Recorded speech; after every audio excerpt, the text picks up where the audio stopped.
오늘의 주제는 아킬레스건 파열 및 재파열 사고 발생 시 보험사의 감액 통보에 대한 대응 방법입니다. 아킬레스건 재파열은 단순한 부상의 재발이 아닙니다.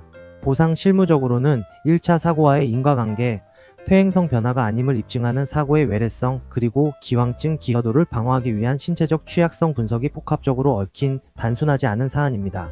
보험사는 재파열 사고 접수 시 기왕증 공제를 통해 보험금을 감액하거나 지급 자체를 거부하려는 경향이 있습니다.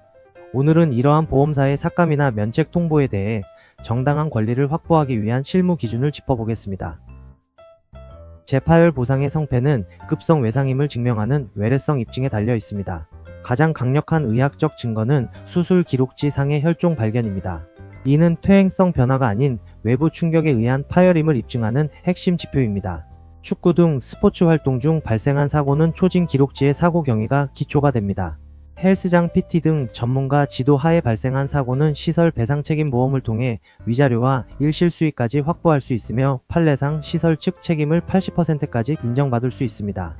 회복기 중 화장실 낙상 같은 일상 사고 역시 단순 치료 실패가 아닌 추가적인 외래 사고로 분류됩니다. 이를 입증하기 위해 사고 직후 응급실 초진 차트를 반드시 확보해야 합니다. 후유장애 판정은 약관이 정한 관절 운동 범위, 즉 ROM 제한을 수치화하는 과정입니다. 객관성 확보를 위해 환자의 의지가 개입된 능동 운동이 아닌 전문의가 직접 관절을 꺾어 측정하는 수동 운동 원칙을 반드시 고수해야 합니다. 발목 90도 중립위를 기준으로 정상 부위와 비교 측정하여 유연성 차이에 따른 오차를 줄여야 합니다.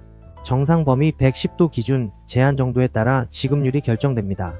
운동 범위가 4분의 1 이하면 심한 장애로 20%, 2분의 1 이하면 뚜렷한 장애로 10%, 4분의 3 이하면 약간의 장애로 5%의 지급률이 적용됩니다. 평가는 수술 후 180일이 경과한 시점에 영구 고착 소견을 받아야 합니다. 보험사가 주장하는 기왕증으로 인한 삭감과 한시장애 결과 통보에 대한 대응 방법을 알려드리겠습니다. 1차 수술 이력을 이유로 감액을 시도할 경우 1차 수술 기록지를 활용해 당시 기능이 완벽히 회복되었음을 증명하고 이번 사고의 독립적 외상 성격을 강조해야 합니다. 또한 보험사는 5년 미만의 한시장애를 주장하며 지급 제외를 유도하려 합니다. 영구장애와 한시장애는 보험금 지급액에서 큰 차이가 발생하므로 진단서상의 영구성을 명시하는 것이 필수적입니다.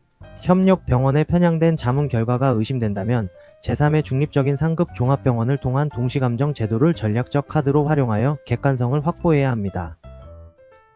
2018년 개정 약관에 따라 하나의 사고로 여러 부위의 장애가 파생된 경우 파생장애 합산 기준을 검토해야 합니다. 예를 들어 신경계장애를 15%를 받았으나 이로 인해 파생된 다리나 발가락 장애 합계가 30% 정도로 높게 평가되었다면 유리한 쪽인 30% 합산 수치를 인정받을 수 있다는 것입니다. 또한 상해 수술비, MRI 실비, 통깁스 치료비 등 누락된 담보가 없는지 꼼꼼하게 확인해야 합니다. 필수 구비 서류로는 외래성을 입증하는 초진 기록지와 혈종 유무를 확인하는 수술 기록지 및 급성 파열을 증명하는 MRI 판독지가 필수이고 운동 범위와 사고 관여도가 명시된 후유장애 진단서를 완벽히 준비해야 합니다.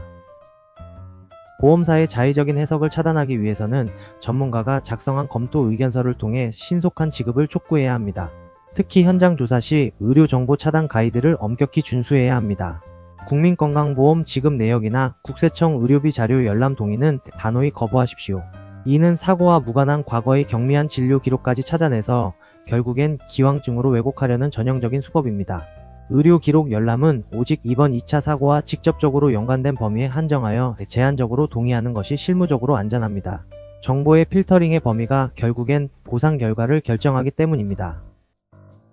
아킬레스건 재파열의 보상 핵심은 철저한 입증과 객관적인 증거 자료의 확보입니다. 오늘 영상의 내용을 요약 정리하자면 첫째, 수술 중 혈종 유무를 통해 급성 외상을 명확히 증명할 것. 둘째, 장애 평가는 불리한 능동 운동이 아닌 수동 운동 기준을 고수할 것.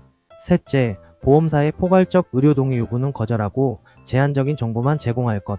보험사가 한시장애를 유도하거나 기왕증을 핑계로 부당한 감액을 시도하더라도 절대 그대로 수용해선 안됩니다. 현재 보상 절차의 객관적인 검토가 필요하시다면 지금 바로 1:1 무료 상담을 신청해 주십시오. 여러분의 정당한 권리를 끝까지 찾아드리겠습니다. 감사합니다.